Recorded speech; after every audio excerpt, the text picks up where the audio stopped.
This episode is brought to you by Progressive Insurance. Fiscally responsible, financial geniuses, monetary magicians. These are things people say about drivers who switch their car insurance to Progressive and save hundreds. Because Progressive offers discounts for paying in full, owning a home, and more. Plus, you can count on their great customer service to help you when you need it, so your dollar goes a long way.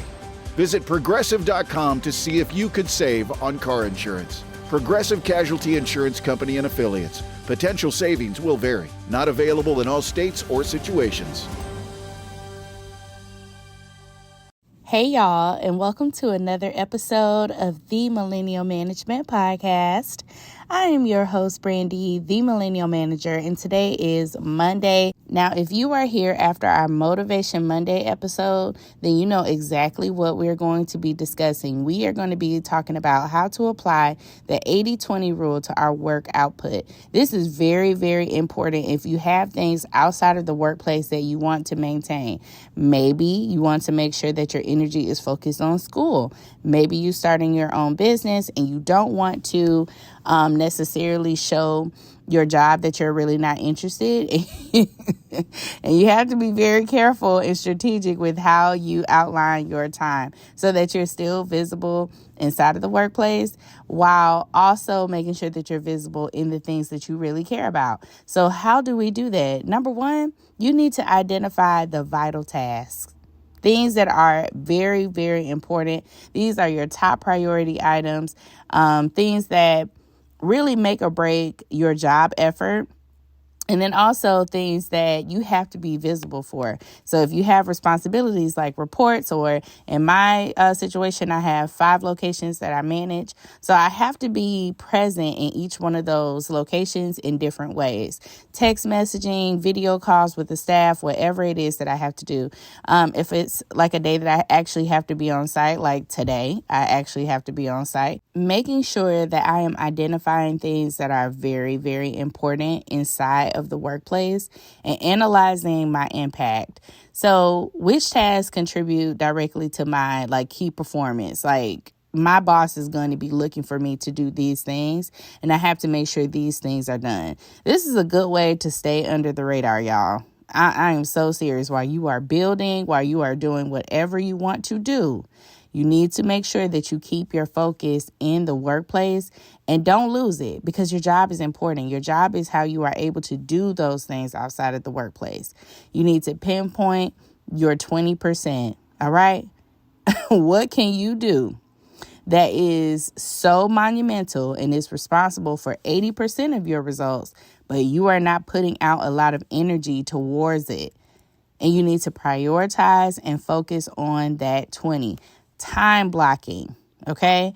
Make sure you schedule dedicated, uninterrupted time for your high impact tasks. These are things that are super, super important to your job function, whether it's KPIs, if you have to run reports.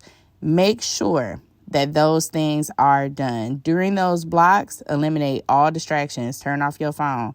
Y'all notice that there are some times on social media where you may not even see me commenting back.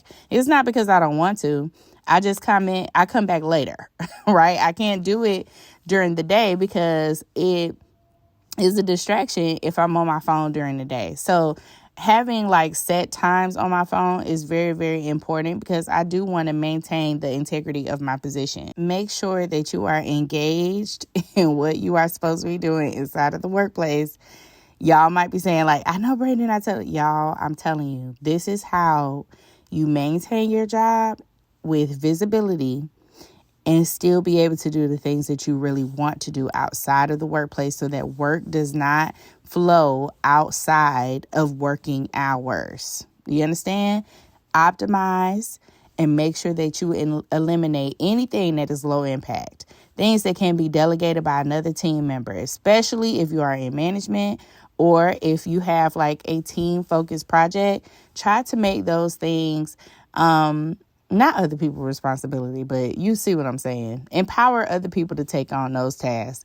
Anything that you can optimize, like automating, streamlining. That's why I tell y'all about using Scribe, making sure that you have these instructional patterns down to a T so that there isn't a whole lot of like coming back. How do I do this? Where do I go for this? You need to check the operations manual, making sure those things are up to date and accurate.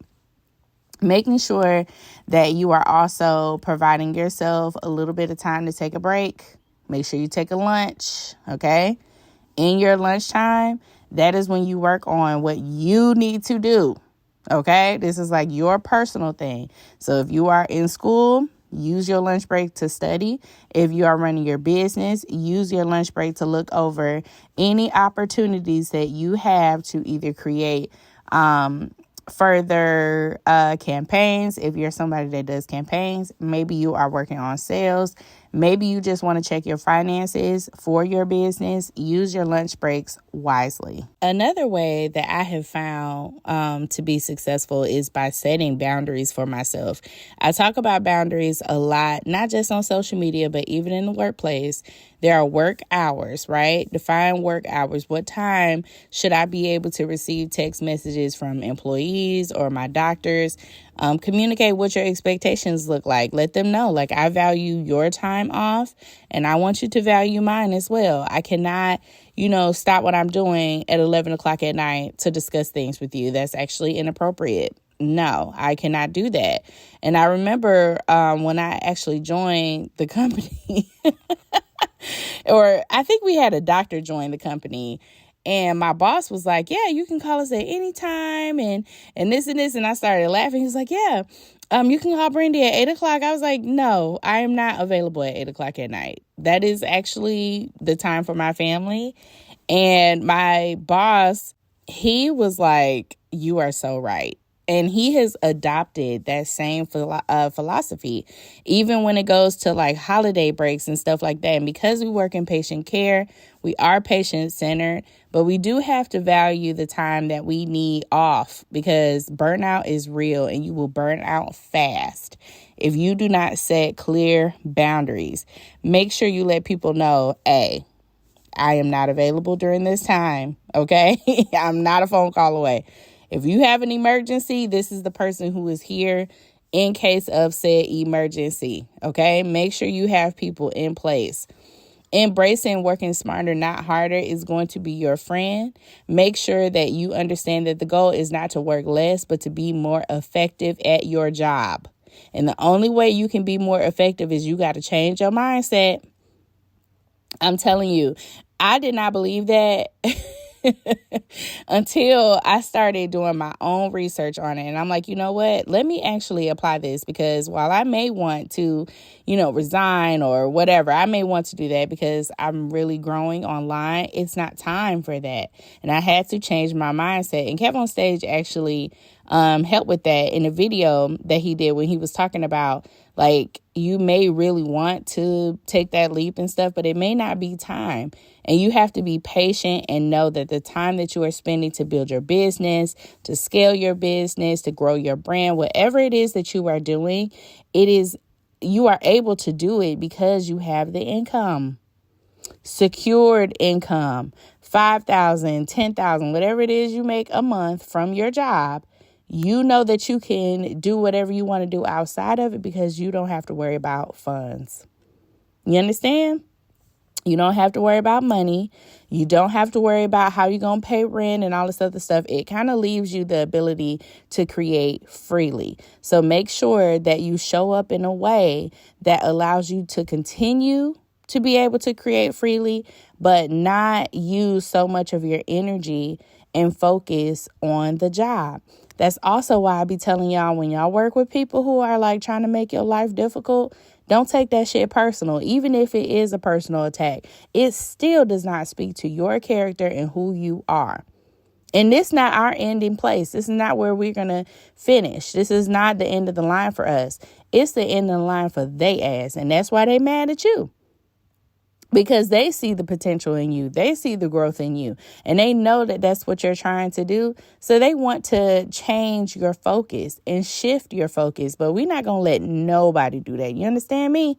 Say yes. thank you very much. If somebody is miserable in their life, they're going to do everything they fucking can to bring you down. And that's why I tell y'all to not take shit personal, because it ain't got shit to do with you. It's all a reflection of them. Even when it comes to management, there are times where reviews are given and they are not really talking about you. They're talking about themselves. Because if you go through that list of things that they, tell you need to actually use to be better, you need to apply these things. And when you try to apply them, it's already things that you are doing. It's already areas of focus. They're not talking about you. They're talking about who? Exactly. So we are going to work smarter, not harder, and make sure our focus is in the right place, because this is not the end for us. Do you understand? Thank you. Now, whatever business you are trying to grow, if you're trying to do social media, if you're trying to write that book, if you're trying to, do whatever it is that you are trying to do, I want you to make sure that your focus is there, at least majority.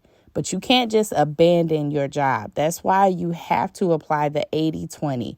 Because just like we talked about in that Motivation Monday episode, if you can get the same result from you applying 20% of your energy versus 80%, why would you not use 20? Why would you not just use 20? Like, I know that a lot of people want to put their all in everything, but you cannot do that across the board. There has to be limitations. There has to be boundaries. There has to be areas that you just are not going to apply that much energy to. And you still need to be able to maintain it a little bit. So make sure that 20% of your effort is going towards your work. 80% is going towards the things that you really want to do that's going to help you really get out of the workspace. So I really hope that this helps, because I get a lot of emails about how the hell are you doing social media? And it's as big as it is. I think we're almost at 350,000 on Instagram, if not more. And then 250 on TikTok and 150 on Facebook. And people are like, girl, and you got a podcast and you show up online and you have a family and stuff. That's how I have to prioritize the things that are important to me, and making sure that I'm applying this 80-20 rule to my life. While it doesn't fix everything, and there are some times that I do have to kind of take a little bit, because I do have those videos that are larger, so I don't have to create content every single day. And I can really focus on my job or focus on consults or whatever. But I don't give my job 100% of me every single day. I can't. That's not possible, because it ain't got my name on it. I can't give my company that much energy every single day, but I can give it enough to where I'm able to still do my job, be effective, and make sure that I'm not taking shit home with me. You understand? Perfect. Now you have a good ass day, and I'll see your ass later. Bye.